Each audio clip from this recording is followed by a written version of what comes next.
अब हम देखते हैं मूड डिसऑर्डर उनके कैरेक्टरिस्टिक्स कैसे हैं। तो मूड डिसऑर्डर जो है group of mental health disorders है जिसमें सीवियर और लॉन्ग लास्टिंग डिस्टर्बेंसेस होते हैं एक इंसान के इमोशनल स्टेट्स को, और वो रेंज करते हैं इलेशन से मतलब खुशी से लेके सीवियर डिप्रेशन तक है ना, कि दुख तक की। तो this disorders can significantly disturb the personal ability to function in everyday life है ना, उसकी जो पर्सन की जो एबिलिटी रहती है कि वो रोज जिंदगी में कैसे जी रहा है वो पूरा खराब हो जाता है ना, और उनका जनरल वेलबींग को अफेक्ट करता है वो। तो जनरल कैरेक्टरिस्टिक्स क्या है मूड डिसऑर्डर्स के? तो पहला है ओवरवेलमिंग सैडनेस और dysphoria. One of the most prominent features of mood disorder is an overwhelming feeling of sadness. Constant उनको सैडनेस ही फील होता है, दुख होता है, ठीक है, जिसको डिस्फोरिया भी बोला जाता है। तो ये इमोशनल स्टेट में होता क्या है, वो इंटेंस और प्रोलॉन्ग होता है, एकदम सीरियस है ना, जो कि अफेक्ट करता है इंडिविजुअल की एबिलिटी को कि वो लोग रोज के जो काम है वो भी नहीं कर पाते, ठीक है। ये जो सैडनेस और फीलिंग ऑफ होपलेसनेस है वो उनके थॉट्स के ऊपर भी हावी होती है और इंटरेक्शंस के ऊपर भी, जिसकी वजह से उनको इमोशनल डिस्कम्फर्ट होता है। फिर यूफोरिया अपोजिट ऑफ डिप्रेशन, ये उसका उल्टा है डिप्रेशन का, ठीक है। इन सब मूड डिसऑर्डर्स इंडिविजुअल क्या करते हैं, फीलिंग्स ऑफ यूफोरिया होता है उनको, जो अपोजिट होता है सैडनेस और डिस्फोरिया से। तो यूफोरिया में क्या होता है, इंटेंस सेंस ऑफ हैप्पीनेस, वो ज़्यादा खुश होते हैं, एकदम एक्साइटेड रहते हैं, एकदम इलेटेड रहते हैं ना, खुश एकदम है ना। और उसकी वजह से क्या होता है, फिर वो एक्सेसिव और डिस्प्रोपोर्शनेट होता है, एकदम हद से ज़्यादा हो जाता है। तो उसके जो सर्कमस्टेंसेस वैसे रहते हैं फिर, तो this feelings can lead to impulsive और रिस्की बिहेवियर, जिसके रिस्की बिहेवियर या फिर इंपल्सिव देखा जाता है लोगों को। और इंडिविजुअल जो काफी ओवरली कॉन्फिडेंट फील होता है तो इनविंसिबल है ना, एकदम ओवर हो जाता है इसका सब कुछ। फिर एपिसोड्स ऑफ इंटेंस सिम्टम्स क्या है इसमें,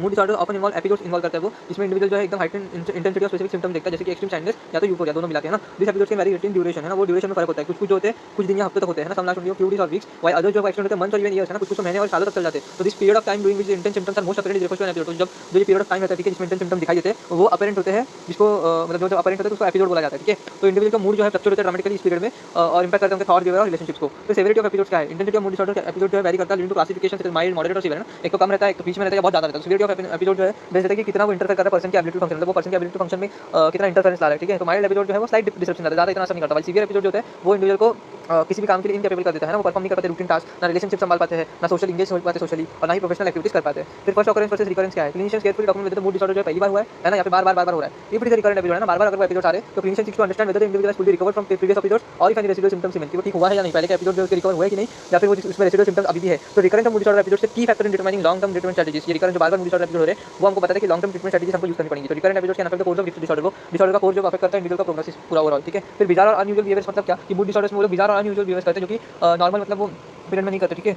तो जब हाइटेंड मूड डिसऑर्डर्स होता है, ठीक है, तो इसमें होता क्या है कि बिहेवियर जो होते हैं जैसे कि और बॉडी की पोस्चर, अनयूजुअल मूवमेंट्स और पर्पसलेसनेस मोटर एक्टिविटी जो होती है वो सब वो लोग दिखाई देता है उनमें मूड डिसऑर्डर के टाइम पे। तो ये मोर सीवियर केसेस जो है जैसे कि ड्यूरिंग मैनिक एपिसोड में इंडिविजुअल जो है रेकलेस बिहेवियर करता है, या तो फिर ओवरवेलमिंग मूड दिखाती है जो अलाइन नहीं करता उनके सोशल नॉर्म्स, जो अपने यूजुअल सोशल नॉर्म्स उसके साथ एक्सपेक्टेशंस के साथ। फिर पोस्टपार्टम डिसऑर्डर क्या है, specific type of mood disorder जिसको पोस्टपार्टम डिसऑर्डर बोलते हैं, वो वुमेन को होता है चाइल्ड बर्थ के बाद में। तो ये कंडीशन होता है जिसमें पोस्टपार्टम डिप्रेशन होता है, जहाँ पे मदर जो एक्सपीरियंस करती है बहुत ज़्यादा दुख, फैटिग है ना, और sense of emotional detachment from her baby. और रेयर से रेयर केस में क्या होता है पोस्टपार्टम मैनिया होता है, हाइपोमेनिया होता है ऑकर, जिसमें वुमेन एक्सपीरियंस करती है बहुत ज़्यादा energy, euphoria, impulsive behaviours. Postpartum disorder जो है ऑफन लिंक होता है हार्मोनल चेंजेस में जो चाइल्ड बर्थ के टाइम पे होता है, और सिग्निफिकेंट अफेक्ट करता है मदर्स के इमोशनल स्टेट को और उनकी एबिलिटी को कि वो केयर करे खुद का और खुद की बेबी का, बस।